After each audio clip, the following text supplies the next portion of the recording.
ఈ మధ్య కొన్ని యూట్యూబ్ ఛానల్స్ చేస్తున్న అతి చూసి సెలబ్రిటీలు సీరియస్ అవుతున్నారు.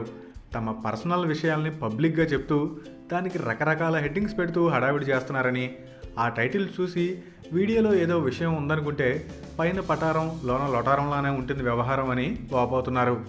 రీసెంట్గా సింగర్ సునీత ఓ యూట్యూబ్ ఛానల్పై ఫైర్ అయింది. గతంలోనూ సునీత గురించి రకరకాల గాసిప్స్ వచ్చాయి. ఆమె చాలాసార్లు వాటి గురించి వివరణ ఇచ్చింది. ఇప్పుడు తన కూతురు గురించి కూడా ఎలాంటి రూమర్సే పుట్టించడంతో ఆమె అగ్గి మీద గుగ్గిలం అయ్యింది. ఓ యూట్యూబ్ ఛానల్ వాళ్ళు సింగర్ సునీత కూతుర్ని చూశారా, కత్తిలా ఉంది అనే హెడ్డింగ్ పెట్టి ఓ వీడియో షేర్ చేశారు. ఆ వీడియోలో సునీత వేరువేరు సందర్భాల్లో పెట్టిన ఫోటోలనే వాడారు.